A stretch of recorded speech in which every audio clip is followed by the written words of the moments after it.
Essuula ey'okusatu. Awo ne wabangawo obulwa bungi eri ennyumba ya Sawulo n'ennyumba ya Dawudi. Dawudi ne yeeyongerayongeranga okuba n'amaanyi, naye ennyumba ya Sawulo ne yeeyongerayongeranga okuba ennafu.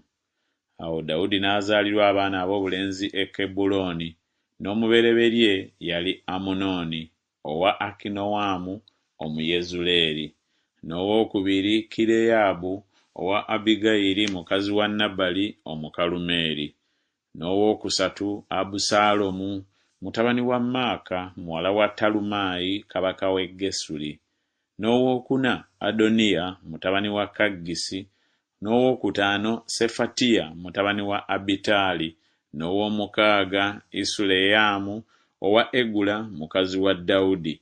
Abo be baazaalirwa Dawudi e Kebbulooni.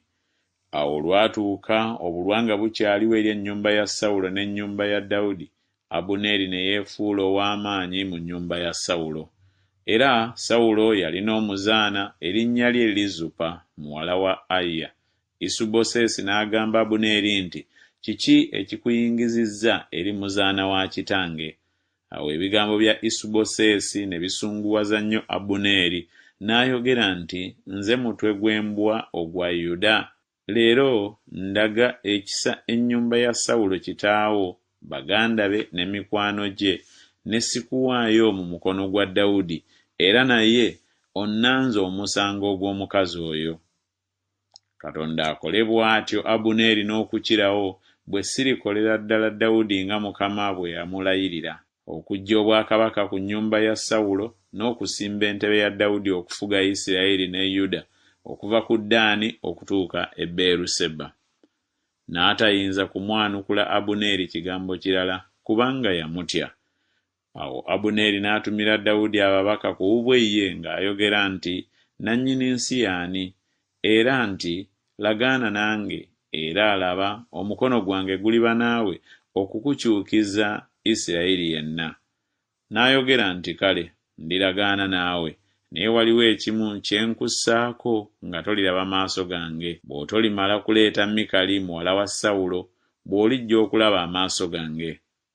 Awo Dawudi n'atumira Isubosesi mutabani wa Sawulo ababaka ng'ayogera nti, mpa mukazi wange Mikali gwe nayogereza n'ebikuta 10 eby'Abafirisuuti. Awo Isubosesi n'atuma n'amuggya ku bba ye Palutyeri mutabani wa Layisi. Bba n'agenda naye ng'agenda ng'akaaba, n'amugoberera e Bakulimu. Awo Abuneeri n'amugamba nti, genda oddeyo. N'addayo. Awo Abuneeri n'ateesa n'abakadde ba Isirayiri ng'ayogera nti, mu biro eby'edda mwayagala Dawudi okuba kabaka wammwe. Kale nno kaakano mukikole, kubanga Mukama yayogera ku Dawudi nti, mu mukono gw'omuddu wange Dawudi bwe ndirokola abantu bange Isirayiri mu mukono gw'Abafirisuuti ne mu mukono gw'abalabe baabwe bonna. Abuneeri n'ayogera ne mu matu ga Benyamini, era Abuneeri n'agenda okwogera ne mu matu ga Dawudi e Kebbulooni byonna Isirayiri n'ennyumba yonna eya Benyamini bye baasiima. Awo Abuneeri n'ajja eri Dawudi e Kebbulooni n'abasajja 20 wamu naye. Dawudi n'afumbira embaga Abuneeri n'abasajja abaali naye. Awo Abuneeri n'agamba Dawudi nti, naagolokoka ne ŋŋenda ne nkuŋŋaanya Isirayiri yenna eri mukama wange kabaka, balagaane endagaano naawe, era ofuge bonna emmeeme yo be yeegomba. Dawudi n'asindika Abuneeri n'agenda mirembe. Awo laba, abaddu ba Dawudi ne Yowaabu ne bakomawo okukwekweta, ne baleeta nabo omunyago omungi. Naye Abuneeri teyali ne Dawudi e Kebbulooni, kubanga yali amusindise naye ng'agenze mirembe. Awo Yowaabu n'eggye lyonna eryali naye bwe baatuuka, ne babuulira Yowaabu nti, Abuneeri mutabani wa Neeri yazze eri kabaka, era yamusindise, era yagenze mirembe. Awo Yowaabu n'ajja eri kabaka n'ayogera nti, okoze ki?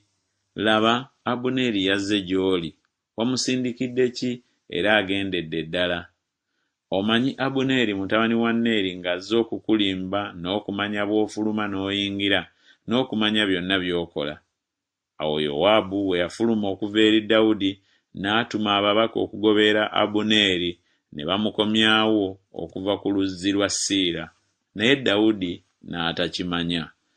Awo Abuneeri bwe yakomawo e Kebbulooni, Yowaabu n'amwawulamu n'amutwala mu mulyango wakati okwogera naye mu kyama, n'amufumitira eyo olubuto, n'afa olw'omusaayi gwa Asakeri muganda we.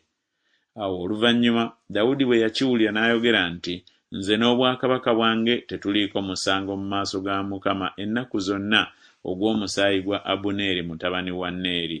Gugwe ku mutwe gwa Yowaabu ne ku nnyumba yonna eya kitaawe, so mu nnyumba ya Yowaabu temubulanga muziku oba mugenge oba eyeesigama ku muggo oba agwa n'ekitala oba abulwa emmere.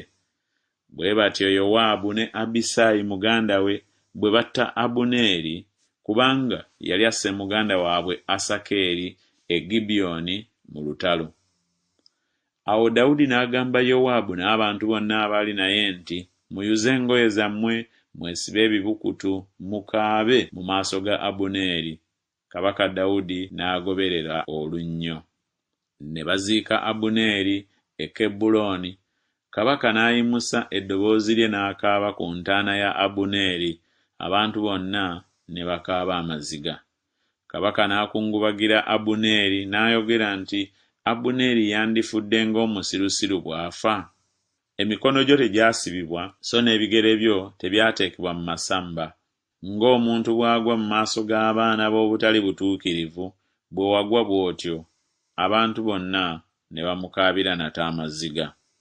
Abantu bonna ne bajja okuliisa Dawudi emmere obudde nga bukyali misana, naye Dawudi n'alayira ng'ayogera nti, Katonda ankole bw'atyo n'okukirawo bwe nnaakomba ku mmere oba ku kirala kyonna okutuusa enjuba lw'eneegwa. Abantu bonna ne bakitegeera ne kibasanyusa, era nga byonna kabaka bye yakola bwe byasanyusanga abantu bonna. Awo abantu bonna ne Isirayiri yenna ne bategeera ku lunaku olwo nga tekyava eri kabaka okutta Abuneeri mutabani wa Neeri. Kabaka n'agamba abaddu be nti, temumanyi nga mu Isirayiri mugudde leero omusajja omukulu era ow'ekitiibwa? Nange leero ndi munafu newaakubadde nga nfukiddwako amafuta okuba kabaka. N'abasajja bano batabani ba Zeruyiya bannyinze obukakanyavu. Mukama asasule akoze ekibi ng'obubi bwe bwe buli.